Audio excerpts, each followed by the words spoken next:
ونعوذ بالله من شرور أنفسنا ومن سيئات أعمالنا من يهده الله فلا مضل له ومن يضلله فلا هادي له ونشهد أن لا إله إلا الله وحده.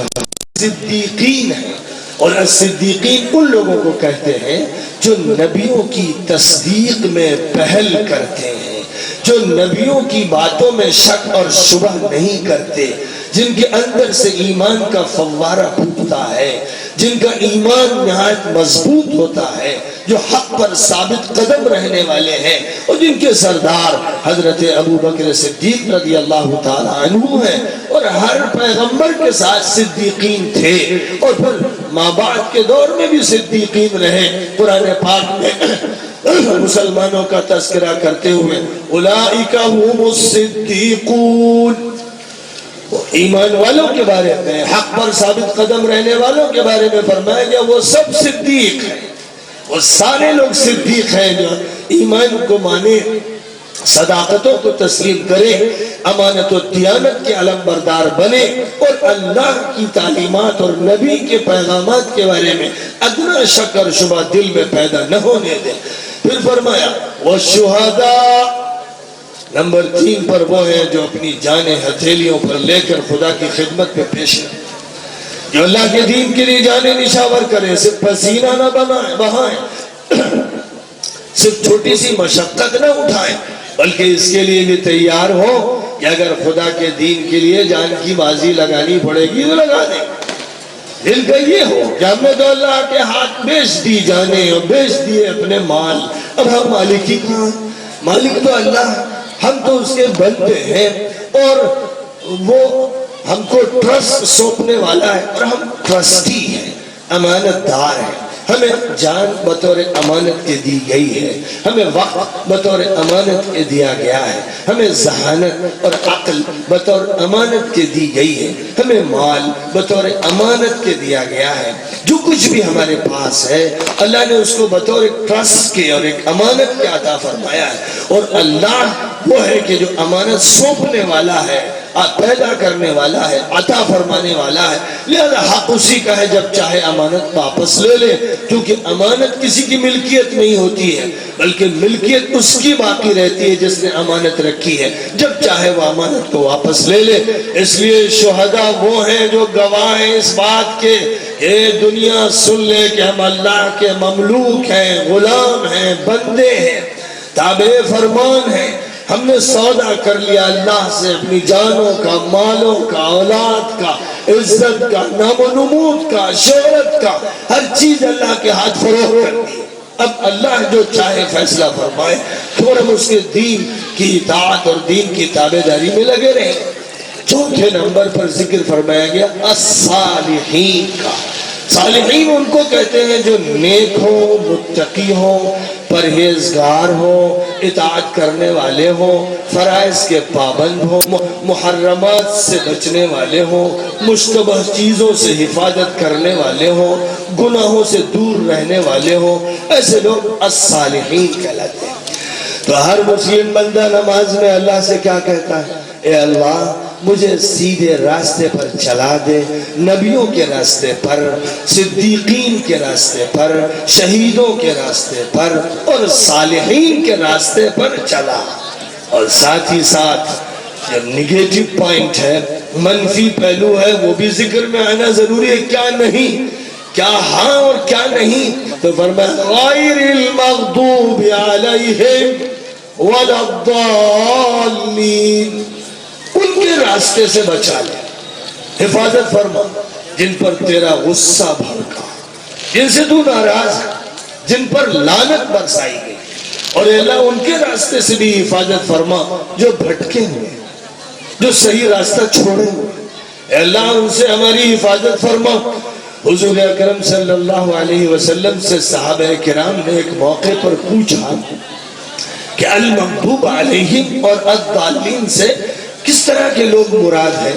تو آپ نے فرمایا کہ المغضوب علیہم سے یہودی فطرت کے لوگ، اور الضالین سے عیسائی فطرت کے لوگ مراد ہیں. یہودیوں کی فطرت یہ رہی ہے ہمیشہ سے، یعنی جب سے بگاڑ پیدا ہوا، یہ فطرت رہی ہے کہ جانتے ہیں کہ یہ اللہ کا حکم ہے پر مانتے ہیں، جانتے ہیں کہ یہ ممنوع اور حرام ہے لیکن اس میں کودتے ہیں، اس کا ارتکاب کرتے ہیں۔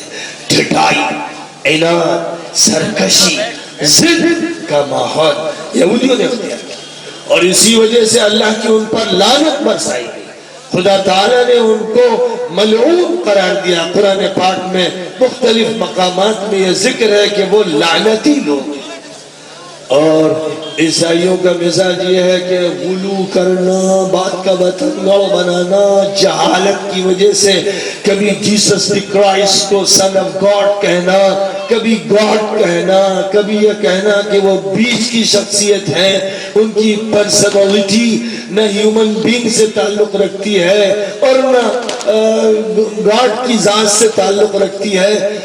عقیدوں کا گورکھ دھندا، جہالتوں کا پلندہ اور طرح طرح کے انحرافات، مبالغہ آرائی اور عقائد کے بگاڑ کے نتیجے میں راستے سے وہ بھٹک گئے۔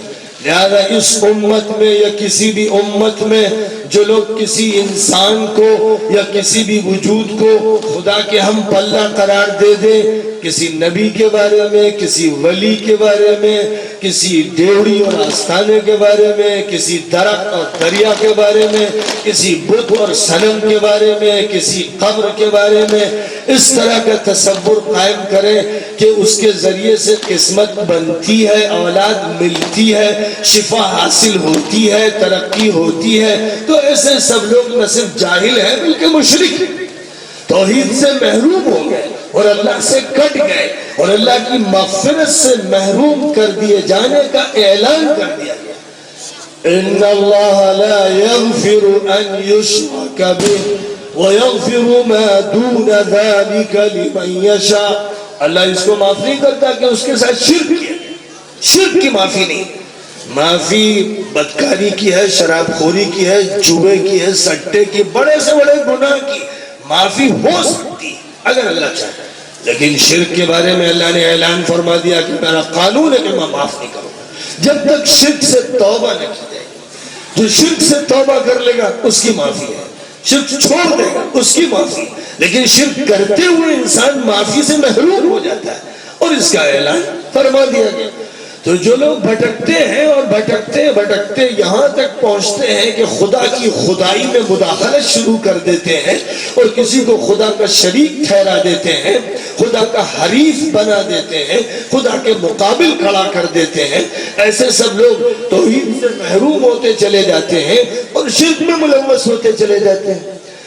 اسی لیے اللہ تعالیٰ نے قرآن پاک میں ہر بندے سے یہ فرمایا کہ اقرار کرو، اعلان کرو، صرف پیدائشی مسلمان مت رہنا، صرف گوشت کھا کھا کے اپنی مسلمانی کو ثبوت مت دینا، صرف عید کی سوئیاں کھا کھا کے لوگوں کو مت باور کرانا کہ تم مسلمان ہو، صرف اپنی مونچھوں اور اپنی داڑھی سے مت بتانا، بلکہ کچھ اور تمہیں کہنا پڑے گا، ماننا پڑے گا، اختیار کرنا پڑے گا۔ فرمایا قل ان صلاتي ونسكي ومحياي ومماتي لله رب العالمين لا شريك له وبذلك امرت وانا اول المسلمين۔ کہو کہ اے اللہ میری عبادت اور میری قربانی اور میری زندگی اور میری موت صرف تیرے لیے، سب کچھ اللہ کے لیے ہے جس کا کوئی شریک و ساجی نہیں، اور مجھے اسی کا حکم دیا گیا ہے، وہ رب العالمین ہے، میں اس کی اطاعت کرنے والا ہوں۔ یہ اقرار کروایا گیا ہے ہر مسلمان کو، بلکہ ہر بندے کو، ہر ہندو کو یہی ماننا ہے، اور ہر سکھ کو، اور ہر جینی کو یہی ماننا ہے، اور ہر بدھسٹ کو، ہر عیسائی کو یہی ماننا ہے، اور یہودی کو۔ یہ الگ الگ نام ہے لیکن سب کا فطری مذہب الاسلام ہے، اور الاسلام کے معنی تو سرنڈر ہو جانا۔ کس کے لیے؟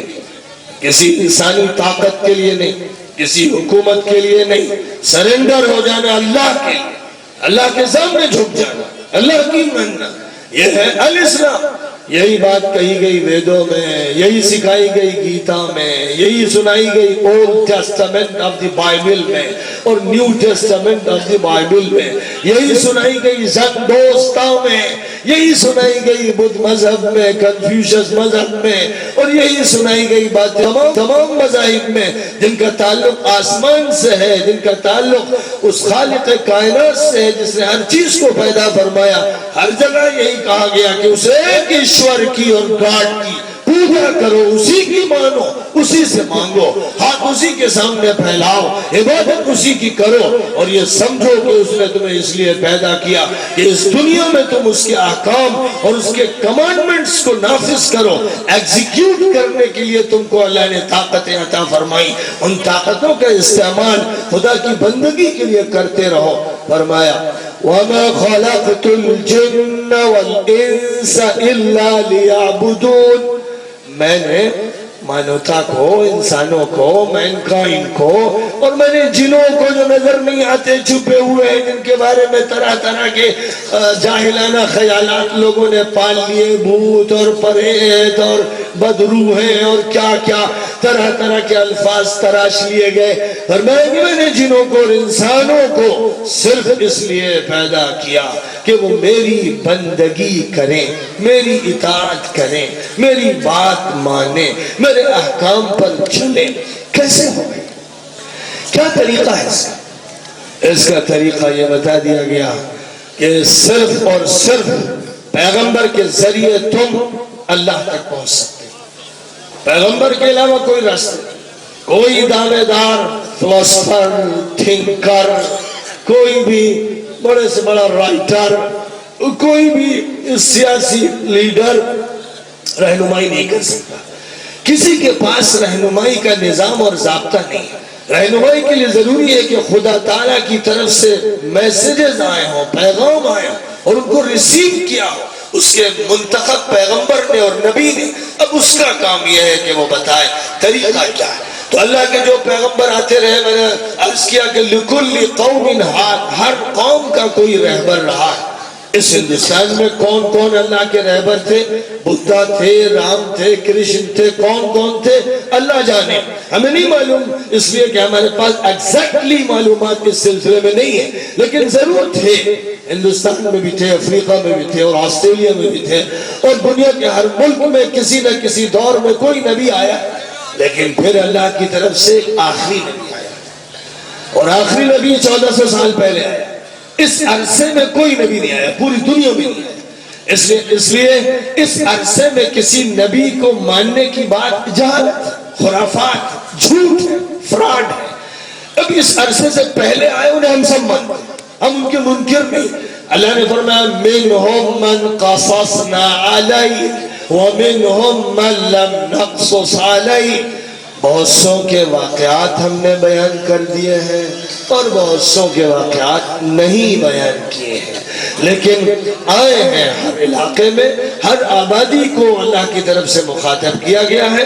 انسانوں کو ہدایت سے کسی دور میں محروم نہیں کیا گیا، یہاں تک کہ اللہ کی طرف سے یہ انتظام فرمایا گیا کہ آخری نبی تشریف لے آئیں۔ آخری نبی کو برپا کیا گیا پوری دنیا کے لیے۔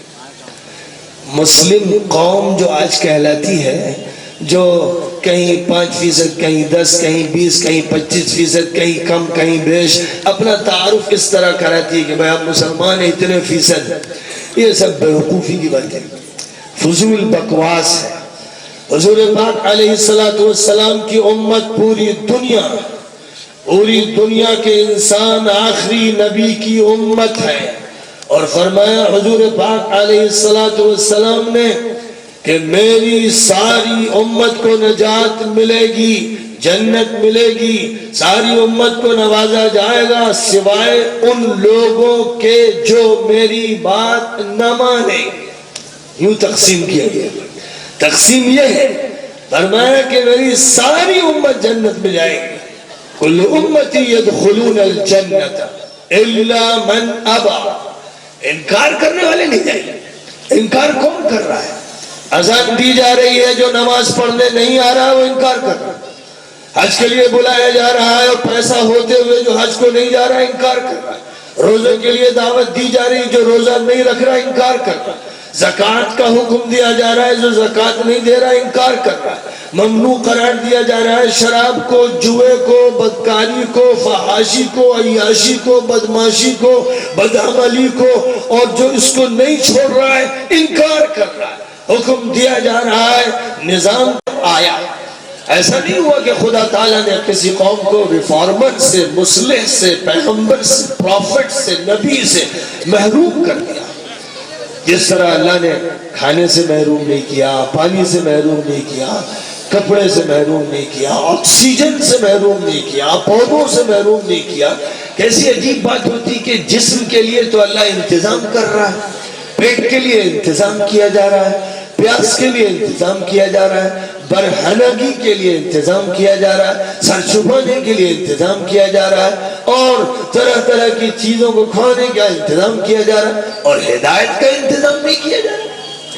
اگر ہدایت کا انتظام نہ ہوتا تو اس کا مطلب ایشور ظلم کرتا ہے، گاڈ ظلم کرتا ہے، یعنی وہ جو چیزیں مادی ہیں ان کو فراہم کرتا ہے اور انسان کی سب سے بڑی ضرورت کو چھوڑ دیتا ہے۔ لہذا اللہ کی طرف سے یہ فیصلہ تھا کہ کھانے اور پانی اور کپڑے اور مکان اور تمام ضروریات سے زیادہ جس چیز کی اہمیت ہے وہ گائیڈنس ہے، وہ ہدایت ہے، وہ رہبری ہے، وہ رہنمائی ہے۔ انسان کو معلوم ہو کہ کس طرح کھانا ہے، کیا کھانا ہے، کس طرح پینا ہے، کیا پینا ہے، کس طرح پہننا ہے، کیا پہننا ہے، کس طرح رہنا ہے، کہاں رہنا ہے، کیسے برتاؤ کرنا ہے، کیا اخلاق اختیار کرنا ہے، عبادت کس طرح، پاکی کس طرح، نجس کیا ہے، طاہر چیز کیا ہے، اس کے معاشرتی اور سماجی احکام کیا ہیں، برتاؤ کیسے، خرید فروخت کیسے، لین دین کیسے، سیاست کیسے، حکومت کیسے، نظم و انتظام کیسے۔ جس نے پیدا کیا، جس نے ہماری مشینری بنائی، جس نے ہم کو برین اور دماغ عطا کیا، جس نے نرو سسٹم ہم کو دیا، جس نے ہمارے اندر سائیکولوجی کا ایک خاص نظام برپا فرمایا، جس نے ہماری طرح طرح کی ضروریات رکھی، ہماری ضروریات جسمانی بھی ہیں، دماغی بھی ہے، روحانی بھی ہے، نفسیاتی بھی ہے، ہم ان سب چیزوں کا مجموعہ ہے۔ لہذا ان تمام ضروریات کی کفالت اس اللہ کو کرنا ہے جو کہتا ہے میں رب العالمین ہوں، میں رب العالمین ہوں، میں پروردگار ہوں۔ پروردگار کے معنی اگر یہ ہوتے کہ صرف کھانا کھلا دیا جائے تو انسان اور ایک بکری اور ایک بیل اور ایک سانڈ برابر ہوتے کہ وہ بھی چارہ کھا رہے ہیں، یہ بھی چارہ کھا رہا ہے۔ اگر صرف یہ کام ہوتا، ربوبیت کا مطلب کھانا کھلا دینا، پانی پلا دینا، تو کیا فرق ہوتا کسی جگہ پانی پینے والے جانور اور کسی انسان کے درمیان؟ دونوں پانی پیتے ہیں، دونوں کھانا کھاتے ہیں، دونوں بول و براز کرتے ہیں، دونوں سوتے ہیں، دونوں جاگتے ہیں، دونوں حرکت اور نشاط کا کام کرتے ہیں، دونوں کی آنکھوں میں چمک ہے، دونوں کی دلوں میں دھڑکن ہے۔ تو اس اعتبار سے کیا انسان جانور ہے؟ کیا کوئی انسان اس کو قبول کرنے کے لیے تیار ہے کہ یہ کہا جائے کہ تو ایک اینیمل ہے، ایک حیوان ہے؟ انسان اس کو گالی سمجھتا ہے، مجھے آپ نے حیوان کہہ دیا، میں جانور ہوں۔ کیا شک و شبہ ہے کہ آپ جانور ہیں؟ جانور کے معنی جان والا، تو آپ بھی جان والے ہیں۔ اس اعتبار سے کوئی فرق نہیں، وہ بھی جان والا، آپ بھی جان والے، چڑیا جان والی، چیونٹی جان والی، مچھر جان والا، کھٹمل جان والا، سب جان رکھتے ہیں، اور انسان بھی جان رکھتا ہے۔ اس لیے کہ انسان مچھر کے برابر، ایک انسان کھٹمل کے برابر، کیڑے مکوڑے کے برابر ہے، ایک حیثیت یہ ہے۔ لیکن اللہ نے فرمایا وَلَقَدْ كَرَّمْنَا بَنِي آدم، ہم نے آدم کی اولاد کو عزت عطا کی ہے۔ کئی فرمایا وَالتِّينِ وَالزَّيْتُونِ وَطُورِ سِينِينَ وَهَذَا الْبَلَدِ الْأَمِينِ لَقَدْ خَلَقْنَا الْإِنسَانَ فِي أَحْسَنِ تَقْوِيمٍ، ہم نے انسان کو بہترین تناسب کے ساتھ، بہترین خصوصیات کے ساتھ، بہترین صلاحیتوں کے ساتھ پیدا کیا۔ تو جس اللہ نے انسان کو یہ صلاحیتیں عطا فرمائی ہیں، سننے کی، دیکھنے کی، سوچنے کی، کسی بات کو محفوظ رکھنے کی، اور جو معلومات ہیں ان کو ملٹیپلائی کرنے کی، اور ان سے کسی نتیجے کو اخذ کرنے کی اور پلاننگ کی اور منصوبہ بندی کی اور دنیا میں نت نئی ترقیاں پیدا کرنے کی جو صلاحیت اللہ نے عطا فرمائی ہے، اس لیے عطا فرمائی ہے کہ انسان کا انتخاب امتحان کے لیے ہوا ہے، یہ سلیکٹ کیا گیا ہے ایگزامینیشن کے لیے، اس کو کلاس دیا گیا ہے، اس کو ٹیچرز دیے گئے ہیں، اس کو بکس دی گئی ہیں، اس کو پیپرز دیے گئے ہیں، اس کے لیے سارے انتظامات کیے گئے، اور چونکہ اس کے لیے انتظامات کیے گئے ہیں اس لیے اس سے سوالات ہونے ہیں، جوابات اس کو دینے ہیں، نتیجہ اس کا تیار ہونا ہے، نتیجے کا اعلان ہونا ہے۔ اس کے لیے جہاں اللہ کی رحمت ہے وہیں پر اس کی ناکردری کرنے کے نتیجے میں پکڑ بھی ہے۔ الحمدللہ رب العالمین، تمام تعریفیں اس اللہ کی ہیں جو سارے جہانوں کا پالنہار ہے۔ الرحمن الرحیم، جو بہت مہربان و نہایت کرم فرما، مالک یوم الدین، جو جزا اور سزا کے دن کا تنہا مالک ہے جہاں کسی کی ملکیت نہیں ہوگی۔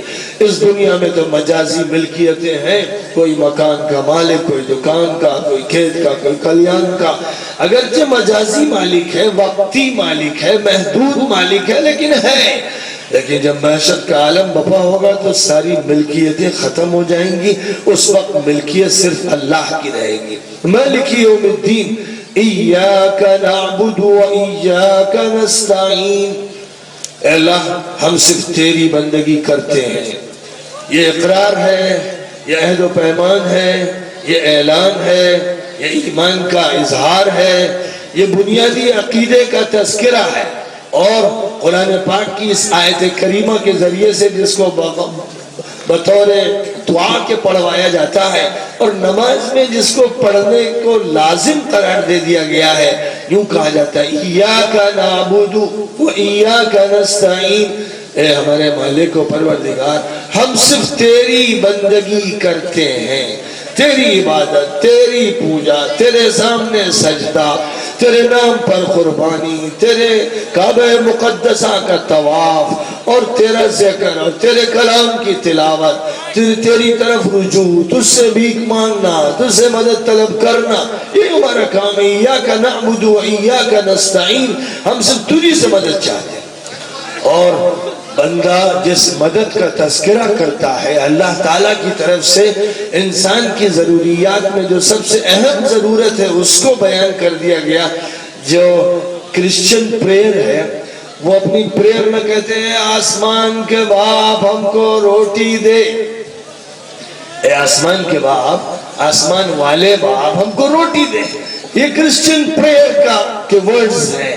لیکن مسلمان سورہ فاتحہ کے ذریعے اللہ سے یہ نہیں کہتا ہے اللہ روٹی دے، کپڑا دے، مکان دے، وہ تو دے ہی رہا ہے، اللہ بغیر مانگے دے رہا ہے، بغیر مطالبے کے دے رہا ہے۔ جس چیز کو مانگنے کا تذکرہ فرمایا گیا ہے، ذرا غور فرمائیے کہ کتنی رفعت، کتنی بلندی، کتنی ترقی دی گئی ہے ایک مسلمان کو جو نماز میں اللہ سے درخواست کر رہا ہے کہ وہ کہتا اہدنا الصراط المستقیم، اے اللہ سیدھے راستے پر چلا دے، صحیح طریقہ عطا فرما دے، ہمارا لاہ عمل اور طریقہ کار درست، اس میں کوئی غلطی نہ ہو رہی، ہمارا عقیدہ صحیح، طہارت صحیح ہو، عبادت صحیح ہو، اخلاق صحیح ہو، معاشرت صحیح ہو، معاملات صحیح ہو، تمدن صحیح ہو، تعلیم صحیح ہو، تربیت صحیح ہو، ہماری سیاست صحیح ہو، حکومت صحیح ہو، انتظام صحیح ہو۔ کیا کیا چیزیں ہیں جن کا آپ تذکرہ کرتے چلے جائیے، ڈکشنریاں ختم ہو جائیں گی، آپ کا سارا لٹریچر تھک جائے گا، لیکن الصراط المستقیم کی تشریح مکمل نہیں ہو پائی۔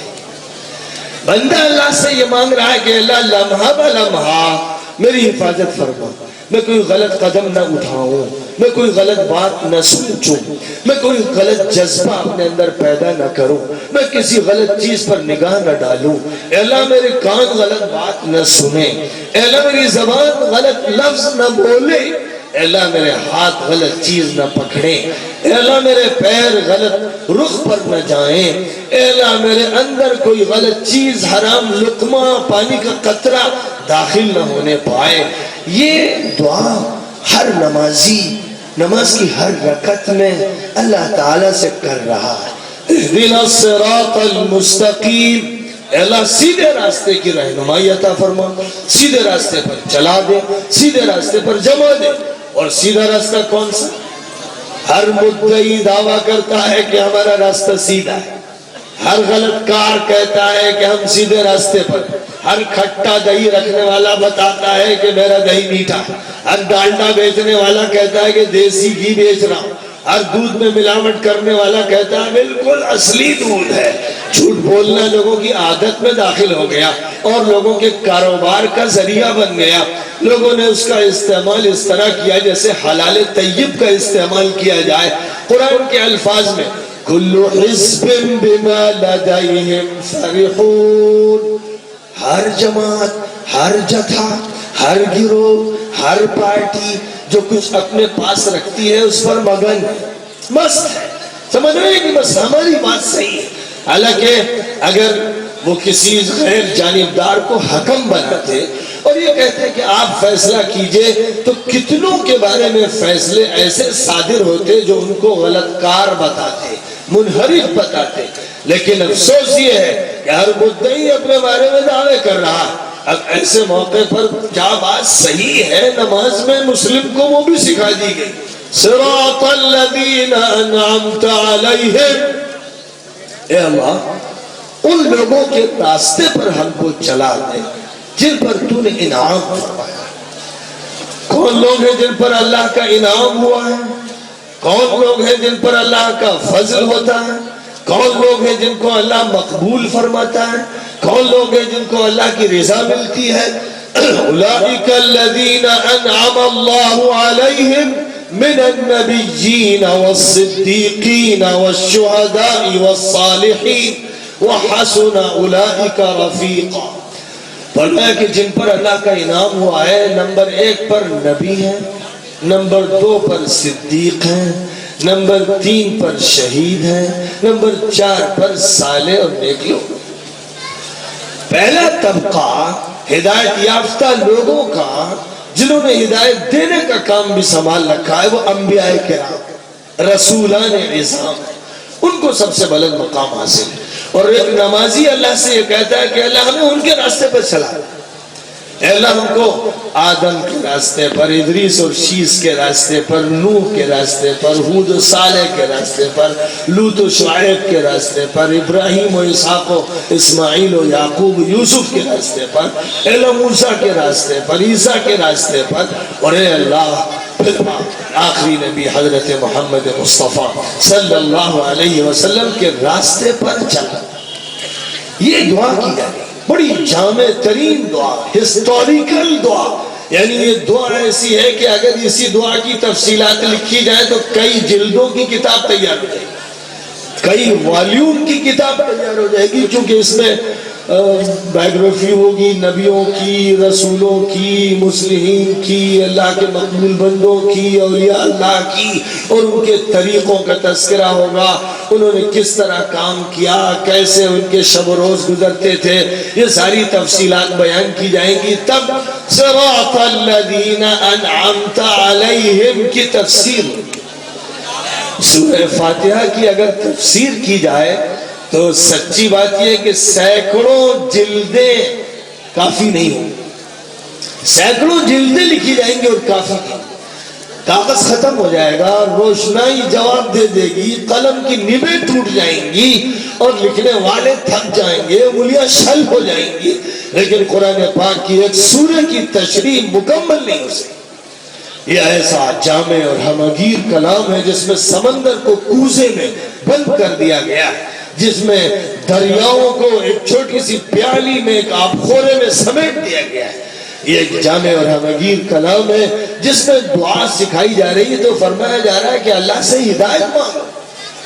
عجیب بات ہے کہ انسان جب سورہ فاتحہ کو فراموش کر دیتا ہے، قرآن کو بھولنے لگتا ہے، اللہ کی ہدایت سے دور ہو جاتا ہے، تو اس کی زبان پر ہر پکار ہوتی ہے، ہر مانگ ہوتی ہے، اور بڑے بڑے لیڈر اٹھتے ہیں جو روٹی کا بڑا مکان، روٹی کا بڑا مکان، ان کا مطالبہ کرتے ہیں اس طرح جیسے کوئی گائے، کوئی بھینس، کوئی اونٹ، کوئی بیل کوئی جانور مطالبہ کر رہا ہو، روٹی کپڑا مکان، روٹی کپڑا مکان، یہ مطالبے تو چرنے والے جانوروں کے، انسان کے یہ مطالبے اصلا نہیں ہیں۔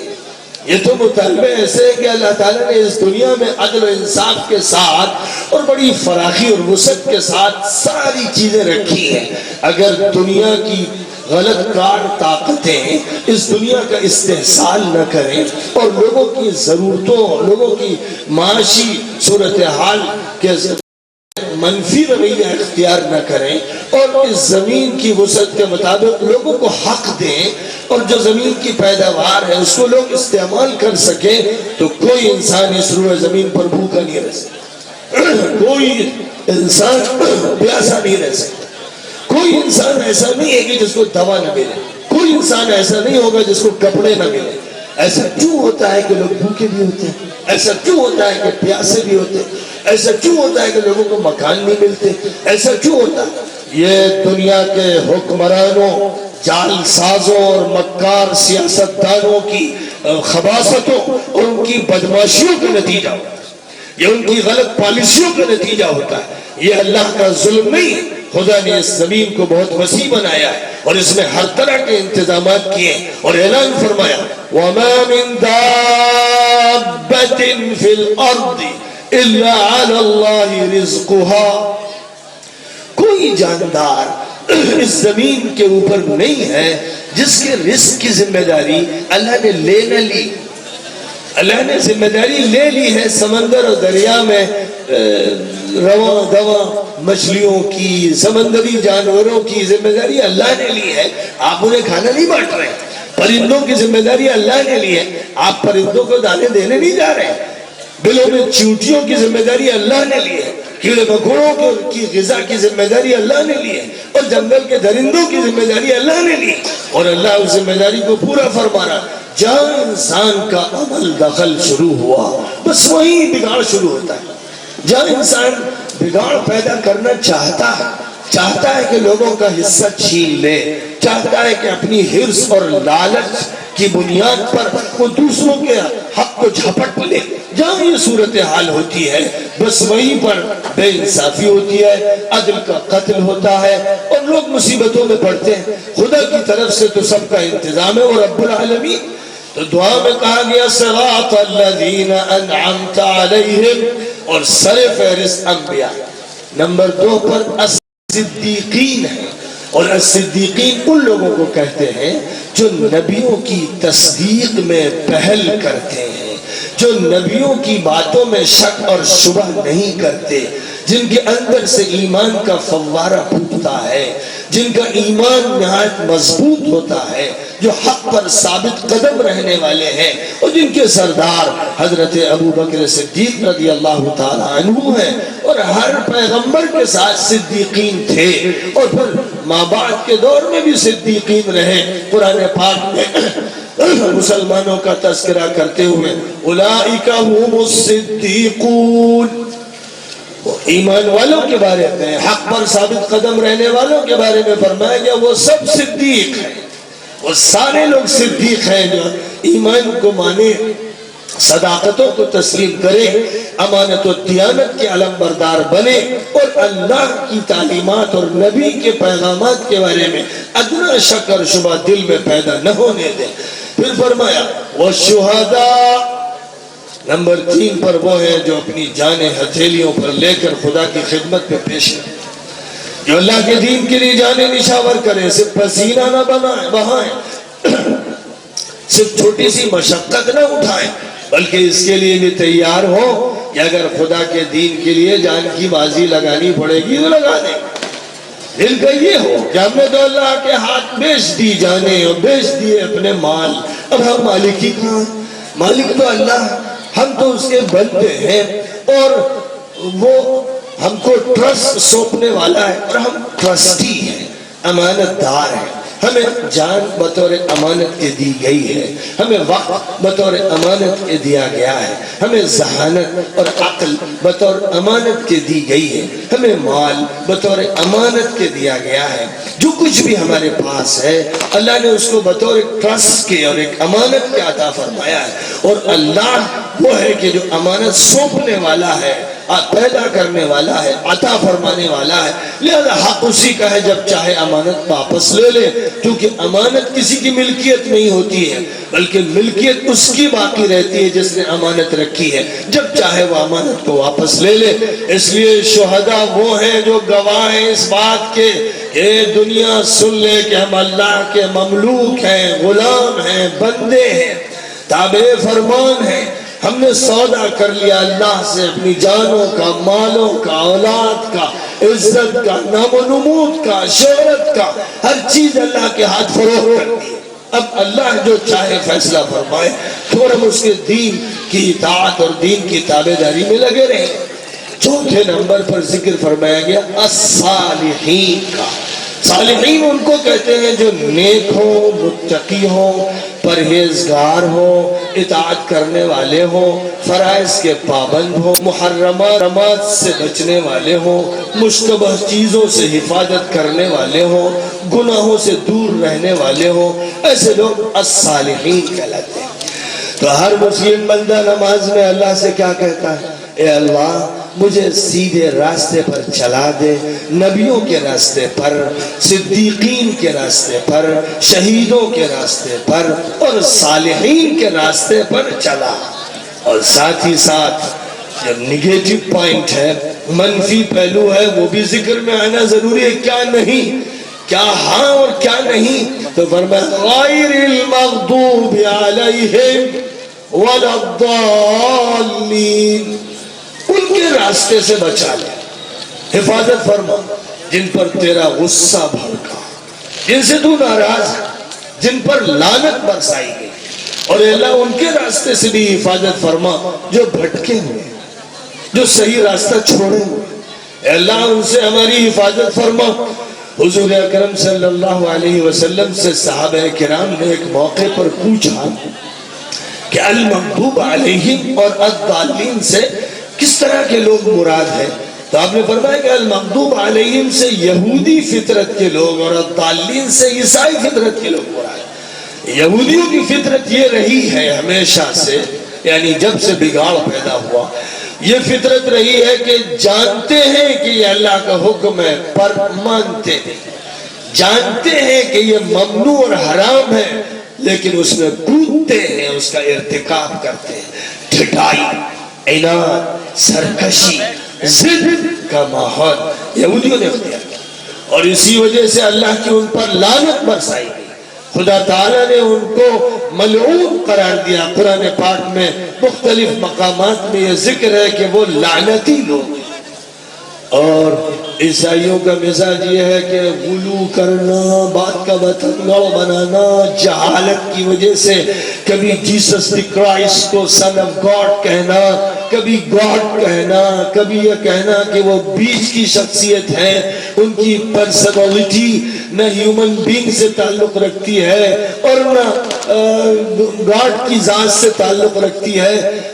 عقیدوں کا گورکھ دھندا، جہالتوں کا پلندہ اور طرح طرح کے انحرافات، مبالغہ آرائی اور عقائد کے بگاڑ کے نتیجے میں راستے سے وہ بھٹک گئے۔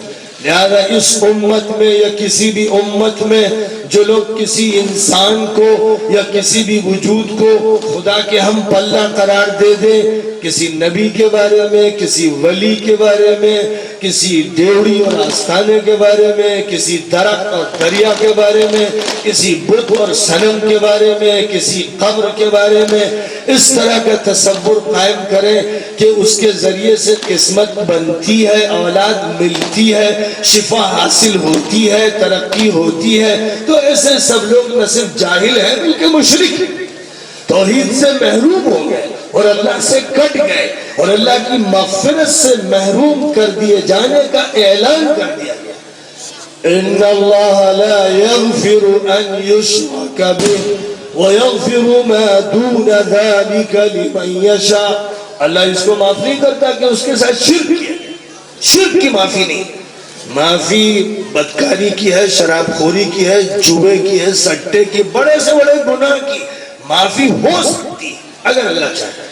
لیکن شرک کے بارے میں اللہ نے اعلان فرما دیا کہ میرا قانون ہے کہ میں معاف نہیں کروں گا جب تک شرک سے توبہ نہ کی جائے.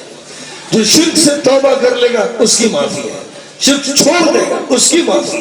لیکن شرک کرتے ہوئے انسان معافی سے محروم ہو جاتا ہے اور اس کا اعلان فرما دیا گیا.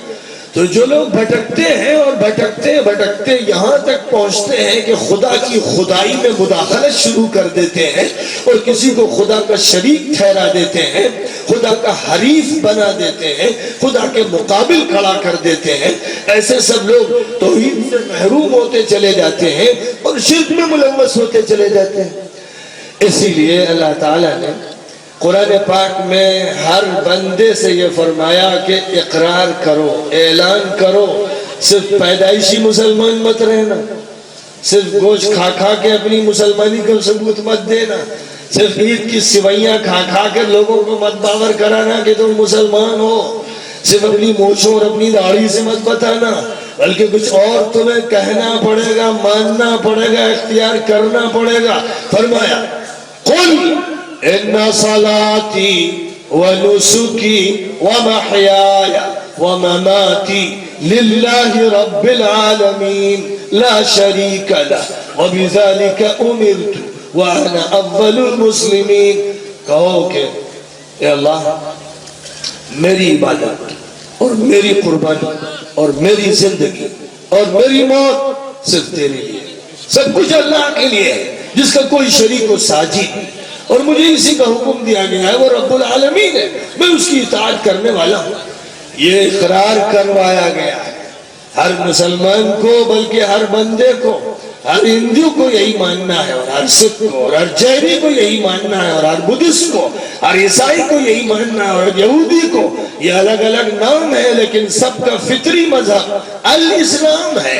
اور الاسلام کے معنی تو سرنڈر ہو جانا. کس کے لیے؟ کسی انسانی طاقت کے لیے نہیں، کسی حکومت کے لیے نہیں. سرنڈر ہو جانا اللہ کے لیے، اللہ کے سامنے جھک جانا، اللہ کی ماننا. یہ ہے الاسلام.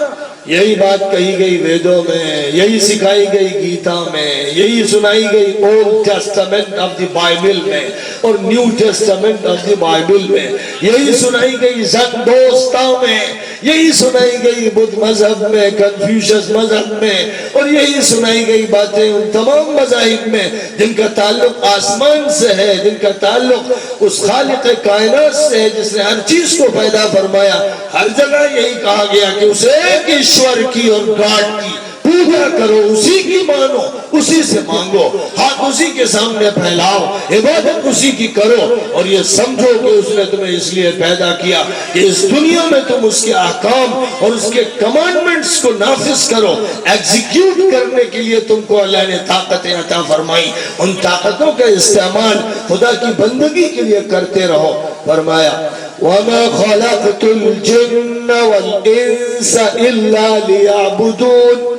میں نے مانوتا کو، انسانوں کو، مینکائنڈ کو، اور میں نے جنوں کو جو نظر نہیں آتے چھپے ہوئے ہیں جن کے بارے میں طرح طرح کے جاہلانہ خیالات لوگوں نے پال لیے، بھوت اور پریت اور بدروحیں اور کیا کیا طرح طرح کے الفاظ تراش لیے گئے. اور میں نے جنوں کو اور انسانوں کو صرف اس لیے پیدا کیا کہ وہ میری بندگی کریں، میری اطاعت کریں، میری بات مانیں، میرے احکام پر چلیں. کیسے ہوگی؟ کیا طریقہ ہے اس کا؟ اس کا طریقہ یہ بتا دیا گیا کہ صرف اور صرف پیغمبر کے ذریعے تم اللہ تک پہنچ سکتے. پیغمبر کے علاوہ کوئی راستہ نہیں.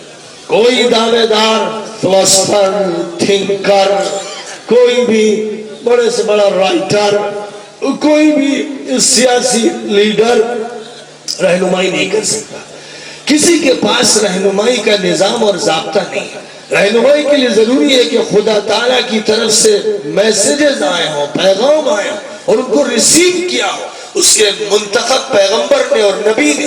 اب اس کا کام یہ ہے کہ وہ بتائے طریقہ کیا ہے. تو اللہ کے جو پیغمبر آتے رہے، میں نے عرض کیا کہ لکل قوم ہاد، ہر قوم کا کوئی رہبر رہا ہے۔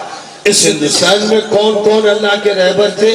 بدھا تھے، رام تھے، کرشن تھے، کون کون تھے اللہ جانے، ہمیں نہیں معلوم، اس لیے کہ ہمارے پاس ایگزیکٹلی معلومات کے سلسلے میں نہیں ہے، لیکن ضرور تھے۔ ہندوستان میں بھی تھے، افریقہ میں بھی تھے، اور آسٹریلیا میں بھی تھے، اور دنیا کے ہر ملک میں کسی نہ کسی دور میں کوئی نبی آیا، لیکن پھر اللہ کی طرف سے ایک آخری نبی آیا، اور آخری نبی 1400 سال پہلے آیا۔ اس عرصے میں کوئی نبی نہیں آیا، پوری دنیا میں نہیں آیا۔ اس لیے اس عرصے میں کسی نبی کو ماننے کی بات جہالت، خرافات، جھوٹ ہے، فراڈ ہے۔ اب اس عرصے سے پہلے آئے انہیں ہم سب مانتے ہیں، ہم ان کے منکر نہیں۔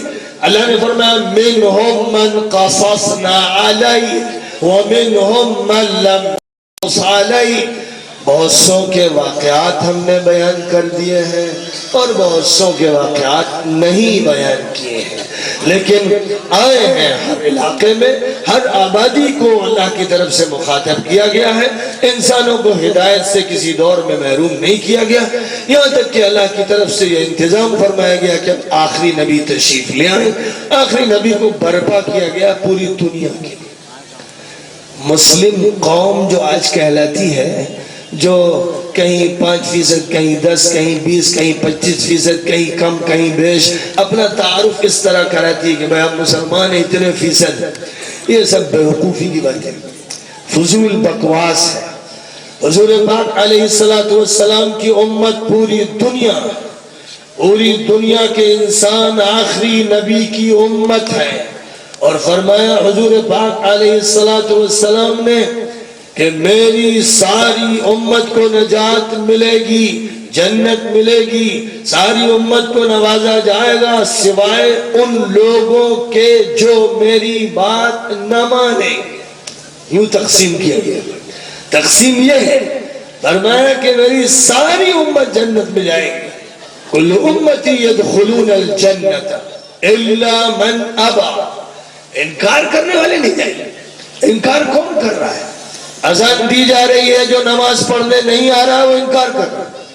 حج کے لیے بلایا جا رہا ہے اور پیسہ ہوتے ہوئے جو حج کو نہیں جا رہا انکار کر رہا ہے۔ روزے کے لیے دعوت دی جا رہی، جو روزہ نہیں رکھ رہا انکار کر رہا ہے۔ زکوٰۃ کا حکم دیا جا رہا ہے، جو زکوٰۃ نہیں دے رہا انکار کر رہا ہے۔ ممنوع قرار دیا جا رہا ہے شراب کو، جوئے کو، بدکاری کو، فحاشی کو، عیاشی کو، بدماشی کو، بدعملی کو، اور جو اس کو نہیں چھوڑ رہا ہے انکار کر رہا ہے۔ حکم دیا جا رہا ہے نظام کا، شادی کے خاص طریقے پر، خرید و فروخت کا اور لین دین کا، جو اس پر عمل نہیں کر رہا انکار کر رہا ہے۔ اور کسے انکار کہتے ہیں؟ کس بلا کا نام ہے انکار؟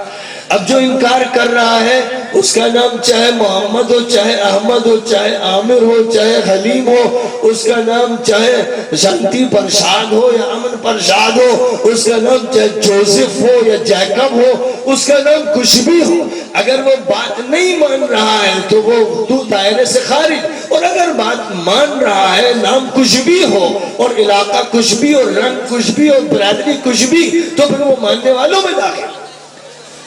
نبی اکرم صلی اللہ علیہ وسلم نے یہ نہیں فرمایا کہ میں مکے کے لیے آیا ہوں، میں مدینے کے لیے آیا ہوں، میں عرب کے لیے آیا ہوں، میں قریشیوں کے لیے آیا ہوں، میں گوروں کے لیے آیا ہوں، میں فلاں طبقے کے لیے آیا ہوں، کہیں نہیں۔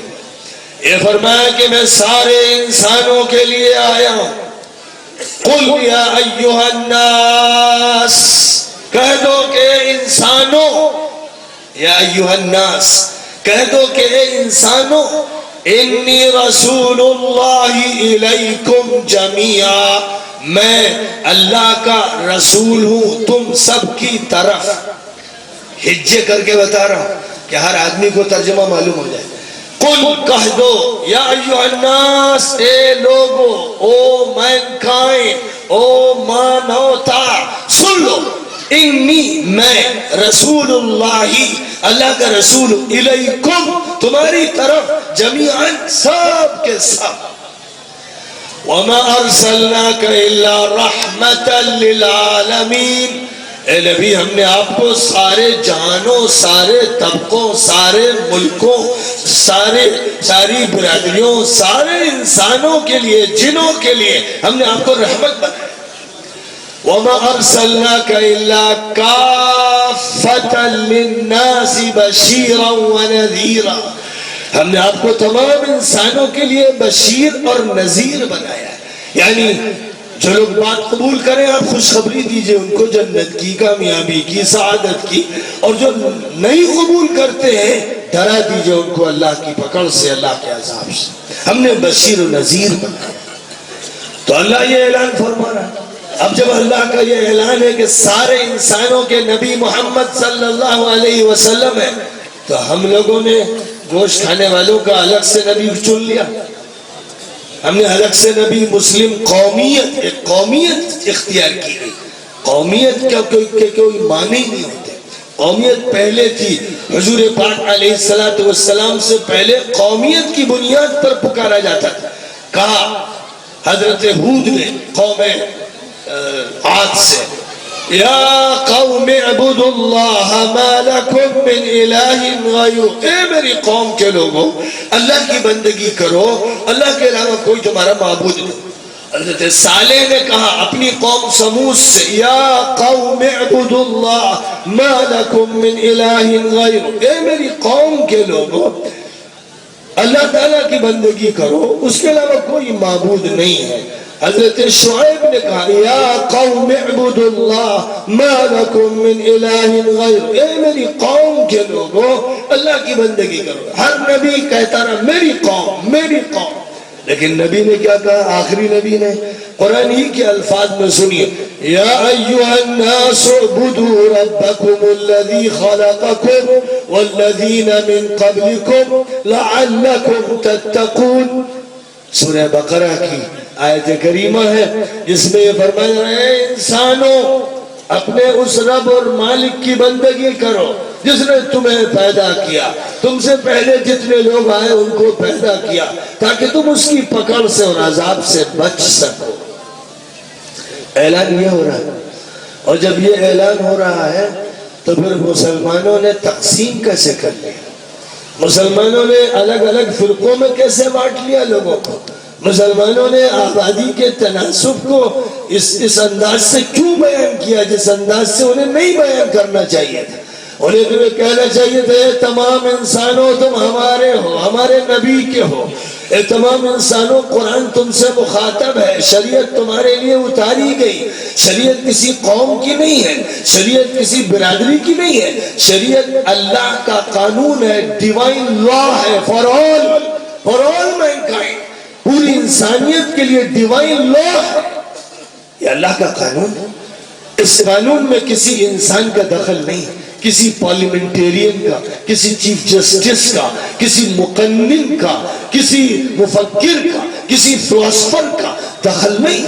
یہ قانون 1950 میں نہیں بنایا گیا ہے، یہ قانون کسی امریکہ کی سینٹ میں نہیں بنایا گیا ہے، کسی برطانیہ کی پارلیمنٹ میں نہیں بنایا گیا ہے۔ اس قانون کو خدا نے آسمان مقدس میں بنایا ہے، لوح محفوظ میں اس کی حفاظت فرمائی ہے، پیغمبروں پر اس کو اتارا اور آخری نبی پر اس کی تکمیل فرمائی۔ یہ انسانوں کے لیے، یہ ملکوں کے لیے، یہ بین الاقوامی صورتحال کے لیے، یہ حقیقی گلوبلائزیشن کے لیے ہے، تاکہ پوری دنیا ایک ایسا گھر بن جائے، ایک ایسا آنگن بن جائے جس میں سارے انسان جمع ہو جائے اور سارے انسان ایک اخوت کی بنیاد پر کہ سب آدم کے بیٹے ہیں، اور ایک بندگی کی بنیاد پر کہ سب اللہ کے بندے ہیں، اور ایک امت بنے کی بنیاد پر کہ آخری نبی کے امتی ہیں، سارے انسان جڑ کر خدا کی رسی کو مضبوطی سے تھام لیں اور اس کے قانون کو دانتوں تلے دبا لیں اور اس کے مطابق عمل کریں۔ اگر یہ عمل ہوگا تو خدا کا اعلان ہے، جو رب ہے، جو کریٹر ہے، جو خالق ہے، جس نے برین کے سیل بنائے ہیں، جس نے ہمارے پورے سسٹم کو تیار کیا ہے، اس کا اعلان ہے وَلَوْ أَنَّهُمْ أَقَامُوا التَّوْرَاةَ وَالْإِنْجِيلَ وَمَا أُنزِلَ إِلَيْهِمْ مِنْ رَبِّهِمْ لَأَكَلُوا مِنْ فَوْقِهِمْ وَمِنْ تَحْتِ أَرْجُلِهِمْ۔ فرمایا کہ اگر یہودیوں نے تورات پر صحیح معنی میں عمل کیا ہوتا اور عیسائیوں نے اپنے وقت میں انجیل پر صحیح طور پر عمل کیا ہو تھا، اور مسلمان اور پوری دنیا کے انسان قرآن پر صحیح طور پر عمل کریں تو آسمانوں سے برکتوں کی بارش ہو، زمین سے برکتوں کے چشمے ابلیں، ہر چار طرف سے برکتیں ہوں گی، پھر جرائم نہیں ہوں گے، چوریاں ختم ہو جائیں گی، زنا ختم ہو جائیں گے، اور عصمت دری ختم ہو جائے گی، ظلم ختم ہو جائے گا، حق تلفی ختم ہو جائے گی، انسانوں کے ساتھ ذاتیاں نہیں ہوں گی، لوگ اس طرح رہیں گے جیسے گھر کے افراد ہوتے ہیں، سگے بھائی ہوتے ہیں، بڑوں کا ادب ہوگا، چھوٹوں پر شفقت ہوگی، صفائی ستھرائی ہوگی، پاکی کا اہتمام ہوگا، اللہ کی عبادت کے لیے لوگ اٹھیں گے اور اللہ کی عبادت کی جگہ پہنچیں گے اور وہاں اللہ کی عبادت کا فریضہ انجام دیں گے، اور اس طرح وہ عمل کرتے ہی رہیں گے، کرتے ہی رہیں گے، مسلسل ان کی طرف سے کوششیں جاری ہوتی رہیں گی، اور کبھی بھی پھر یہ صورتحال نہیں ہوگی کہ انارکی پیدا ہو جائے، انتشار پیدا ہو جائے، انسانیت امن کے ساتھ رہے گی، شانتی کے ساتھ رہے گی، حالات استوار رہیں گے، اور کوئی بھی ایسی صورتحال نہیں پیدا ہوگی کہ ایمرجنسی نافذ کرنی پڑے۔ یہ بات اللہ کی طرف سے بیان فرمائی گئی، اس کا اعلان کیا گیا، اور اس کا اعلان ساری انسانیت کے لیے کیا گیا، کسی خاص طبقے کے لیے نہیں کیا گیا۔ میرے بزرگوں، اللہ کی طرف سے تو کوئی کمی چھوڑی نہیں گئی، عقائد میں کمی نہیں چھوڑی گئی، قانون میں کمی نہیں چھوڑی گئی، اخلاقیات میں کمی نہیں چھوڑی گئی، اخلاقیات میں کمی نہیں چھوڑی گئی، کسی پہلو سے کمی نہیں چھوڑی گئی، ہر چیز کے بارے میں ضابطے بتا دیے گئے، احکامات دیے گئے، فرائض بتائے، واجبات بتائے گئے، سنتوں کا تذکرہ فرمایا گیا، مستحبات کا بیان کیا گیا، حرام چیزوں کا تذکرہ کیا گیا، مکروہ چیزوں کا ذکر فرمایا گیا، کن چیزوں سے معاشرے میں خرابی پیدا ہوتی ہے، کن چیزوں سے لوگوں کے دل پھٹتے ہیں، کلیجے شک ہوتے ہیں، لڑائیاں ہوتی ہیں، قرآن نے سب کا انسداد کر دیا، فرمایا یا ایھا الذین آمنوا لا يسخر قوم من قوم عسى أن يكونوا خيرا منهم ولا نساء من نساء عسى أن يكن خيرا منهن۔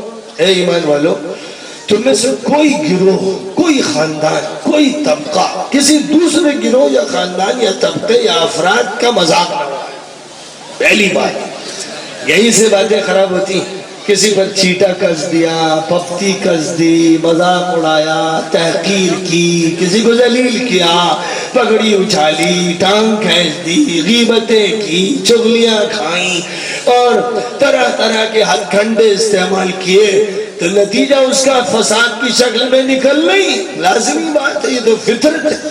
تو سب سے پہلی پابندی اس پر لگا دی گئی کہ کوئی طبقہ کسی دوسرے طبقے کا مذاق نہ اڑائے، اور جب یہ بات کہی گئی تو برادری کی بنیاد پر، خاندانوں کی بنیاد پر، رنگوں کی بنیاد پر، نسلوں کی بنیاد پر، صلاحیتوں کی بنیاد پر، عہدوں کی بنیاد پر، مال و منال کے بنیاد پر، جیسے کسی کی تحقیر نہیں کرنی ہے ویسے ہی مسلکوں کی بنیاد پر بھی نہیں کرنی۔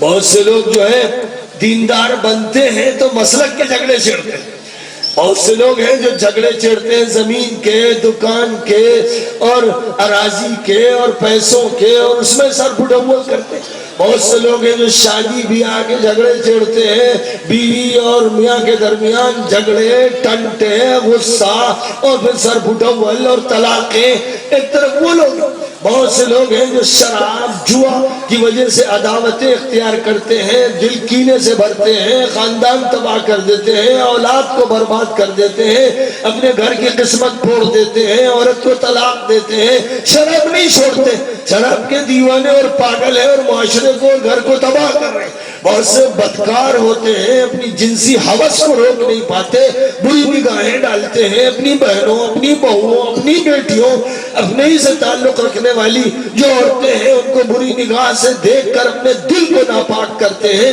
اپنے باطن کو تاریک کرتے ہیں، اپنی عزت کو داؤ اور ناموس کو داؤ پر لگاتے ہیں، اور اپنی ماں اور اپنی بہو اور اپنی بیٹی کو بھی ذلیل کرتے اور رسوا کرتے ہیں۔ کتنے لوگ!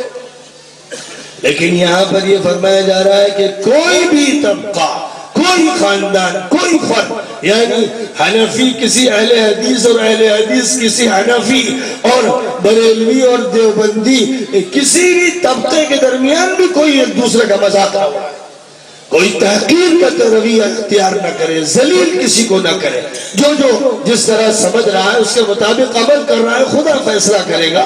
ہمارا کام یہ ہے کہ ہم حقیقتوں کو قرآن کی روشنی میں بیان کریں، حدیث نبوی کی روشنی میں بیان کریں، حضور پاک علیہ السلام کی سیرت طیبہ کو پیش کریں، اور یہ بھی کسی طبقے کو مخاطب کرتے ہوئے نہیں، پوری انسانیت کو مخاطب کرتے ہوئے ہمیں بات کرنی ہے کہ یہ سارا کا سارا ہمارا کنبہ ہے، ہمارا خاندان ہے، اور یہ آدم کی اولاد اور اللہ کے بندے ہیں۔ ہم ان کو دیواروں کے پیچھے ڈالنا نہیں چاہتے، ہم پردے حائل کر دینا نہیں چاہتے، ہم ان کے اور اپنے درمیان خلیجہ پیدا کرنا نہیں چاہتے۔ اب جس طرح نبیوں نے مشرکوں کے درمیان، ملحدوں کے درمیان، دہریوں کے درمیان، ظالموں کے درمیان چکر لگا لگا کر ان کی ہدایت کا انتظام فرمایا، ان کی ہدایت کا انتظام فرمایا، ان کو للکارا، ان کو بلایا، ان کو دعوت دی، ان میں پھرے، ان میں چلے، ان میں اٹھے، ان میں بیٹھے، ان کے لیے اپنا کلیجہ شق کیا اور ان کے لیے اپنے دل کے ٹکڑے کیے، ان سے کہتے رہے کہ لوگوں ہماری طرف آ جاؤ، جہنم میں چھلانگ مت لگاؤ، آؤ جنت کی طرف۔ نبی کا یہ رویہ تھا کہ جو جہنم میں کود رہے اور جو آپ پر پتھر پھینک رہے اور لہو لہان کر رہے اور آپ کو فاقوں میں مبتلا کر رہے اور گھاٹی میں آپ کا محاصرہ کر رہے، آپ ان کے لیے دعا کر رہے، آپ ان کو ہدایت دے رہے، آپ ان کو جہنم سے نکالنا چاہتے ہیں، اور ہمارا حال یہ ہو گیا کہ ہم اپنے ہی مسلمان بھائیوں کے بعض طبقوں کو کافر، منافق اور فاسق اور فاجر اور جہنمی اور کیا کیا کہنے میں اپنی بھڑاس نکال رہے ہیں، اور اس طرح سے مسلمانوں کی توڑتے چلے جا رہے ہیں۔ جو گھر ہمیں وراثت میں ملا اس کی دیواریں توڑ رہے ہیں گھر کے پاگل لوگ، گھر کے لوگ پاگل ہو گئے، اپنے گھر ہی کو توڑ رہے ہیں، اپنی دیواریں توڑ رہے ہیں، اپنی چھتوں میں سوراخ کر رہے ہیں۔ حکم اللہ کا یہ تھا وَاعْتَصِمُوا بِحَبْلِ اللَّهِ جَمِيعًا وَلَا تَفَرَّقُوا، اللہ کی رسی کو مضبوطی سے تھام لو اور گروہوں میں مت بٹو، مل کے رہو، پوری امت ایک امت، اور ایک امت ہے، میں نے آپ سے عرض کیا پوری انسانیت امت رسول ہے، اور رسول نے پوری انسانیت کو مخاطب فرمایا۔ قرآن کی کتنی آیتیں میں پیش کروں، وقت نہیں، ورنہ میں قرآن پاک کی آیات کے ذریعے سے آپ کے سامنے اس حقیقت کو ایسا آشکارا کر دیتا کہ پھر کبھی خیال اور واہمہ اور خواب بھی نظر نہ آتا امت کے درمیان محدودیت کے تصور۔ تو اللہ نے یہ وسعت دی، یا عالمیت دی، یا آفاقیت دی، یا ہمگیریت دی، اور اسی بنیاد پر اس امت کو برپا کیا گیا، اور اس امت سے کہا گیا کنتم خیر امت اخرجت للناس، تم بہترین امت ہو، اس شرط کے ساتھ کہ پوری ہیومینٹی اور مینکائنڈ اور مانوتا کے لیے کام کرو، تب خیر امت ہو۔ اگر تم پوری انسانیت کو سامنے رکھتے ہو، اگر کوئی یہودی، عیسائی، ہندو بیمار ہوتا ہے تو تمہارا دل تڑپتا ہے، تم اس کا علاج کرتے ہو، تم کسی غریب کو دیکھتے ہو تو اس کی مدد کرتے ہو، تم تفریق نہیں کرتے کہ یہ مسلمان غریب ہے یا ہندو غریب، کوئی بھی غریب ہے اس کی مدد کرنا۔ تمام انسانیت کے لیے اس کو برپا کیا گیا ہے، اور کام کیا سونپا گیا؟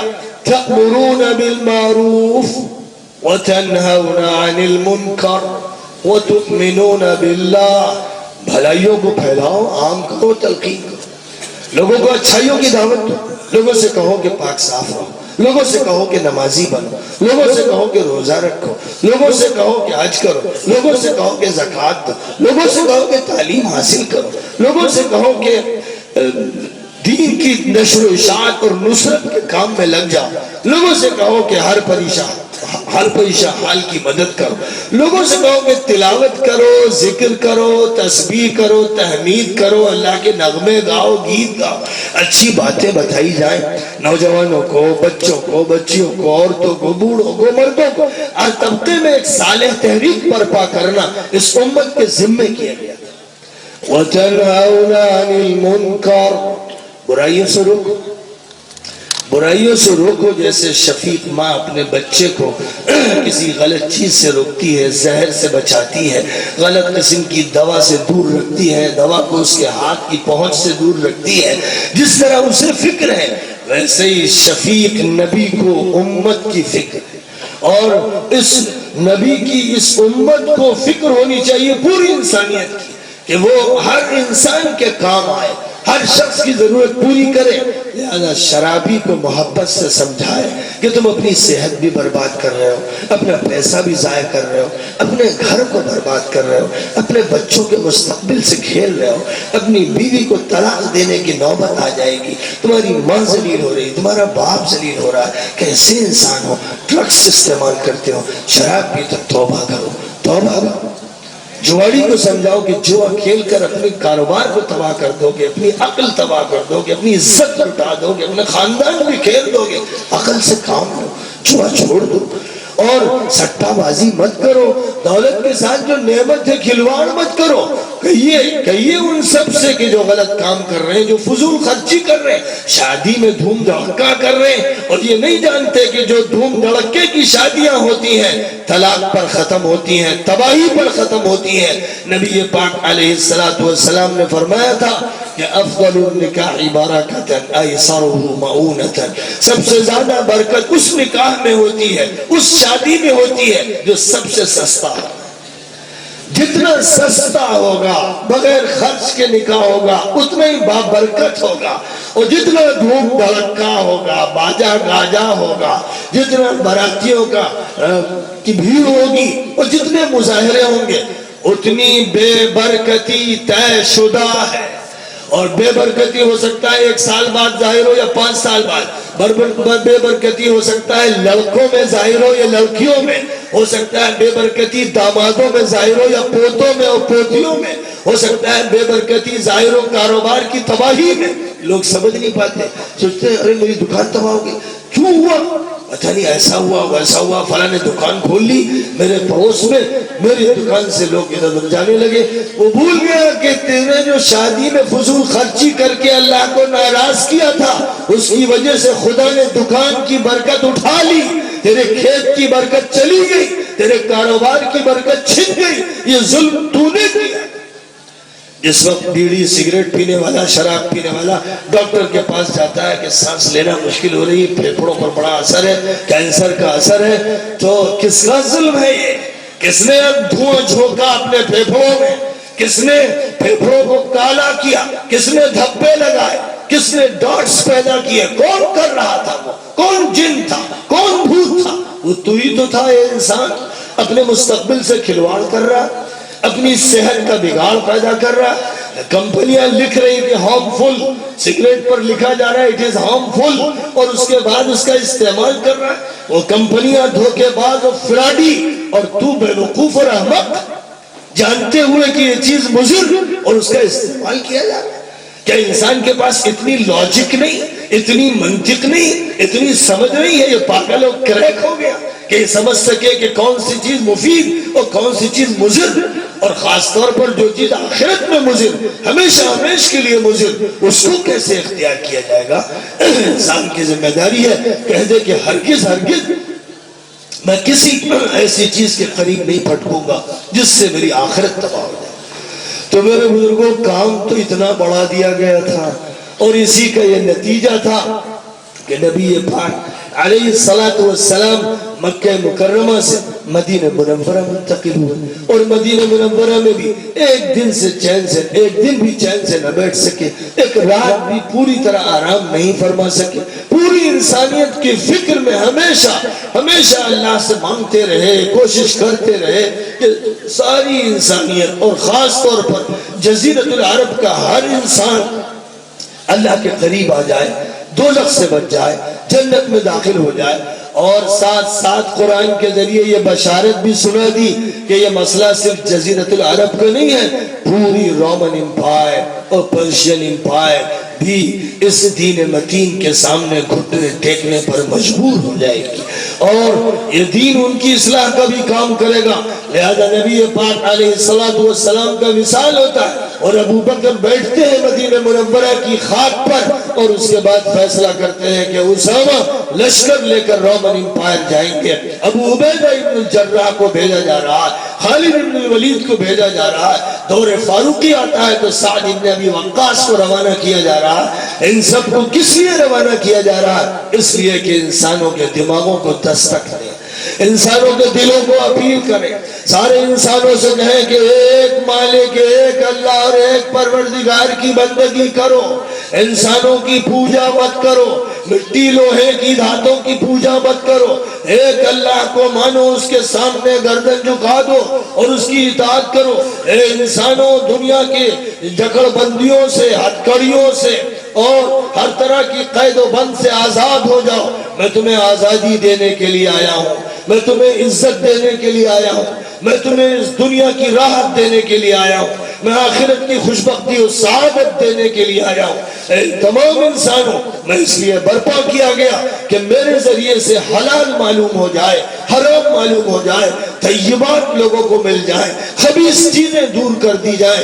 میں آیا ہوں اس لیے کہ عورتوں کی عصمت و عزت کی حفاظت کروں اور لوگوں کے شکنجوں سے آزاد کر کے ان کو سربلندی عطا کروں، ان کے حقوق بتا دوں کہ جیسے مردوں کے حقوق ویسے عورتوں کے حقوق ہیں۔ خدا تعالیٰ نے ان کو اس درجے برابری بہت سے مسائل میں عطا فرمائی ہے کہ دونوں کے درمیان ادنا فرق نہیں۔ وَلِلرِّجَالِ عَلَيْهِنَّ، فرمایا کہیں پر کہ مثل الذی علیہن، جس طرح مردوں کے حقوق ہیں ویسے عورتوں کے بھی حقوق ہیں بہت سے مسائل میں، اور کہیں کہیں جہاں کچھ فرق بتایا گیا وہاں نسوانیت کے پہلو کو ملحوظ رکھا گیا اور ادھر رجولت اور مردانگی کے پہلو کو ملحوظ رکھا گیا۔ مردوں پر ذمہ داری زیادہ ڈالی گئی، عورتوں پر ذمہ داری کم ڈالی گئی، اور عورتوں کو زیادہ حقوق دیے گئے، مردوں کو بڑی ذمہ داریوں کے دائرے کو اگر دیکھا جائے تو کم حقوق ملے۔ اس لیے اللہ تعالیٰ کی طرف سے جو نظام دیا گیا، نبی اس کو برپا کرنے کے لیے اٹھے، عورتوں کو آزادی، عورتوں کو عزت عطا فرمائی، غلاموں کو آزادی عطا فرمائی۔ جن غلاموں کے ساتھ حکومتیں کھلواڑ کر رہی تھی، جن غلاموں کا ایکسپلائٹیشن کیا جا رہا تھا، جن کو سزائیں دی جا رہی تھی، ان غلاموں کو آپ نے آزادی عطا فرمائی۔ پوری دنیا کو بتایا، اے دنیا کے انسانوں سن لو، کوئی شدر نہیں، کوئی اچھوت نہیں، کوئی ملیچ نہیں، کوئی ذلیل نہیں، سارے انسان باعزت ہیں۔ جس کو جس کی ماں نے پیدا کیا، آزاد پیدا کیا۔ اے حاکموں، اے جلادوں، اے ظالموں، تم ان ماؤں کے بچوں کو کس طرح سے غلام بنانے پر تلے ہوئے ہو۔ سارے انسان ایک مرد اور ایک عورت سے پیدا کیے گئے، سب برابر ہیں، سب کے برابر کیا؟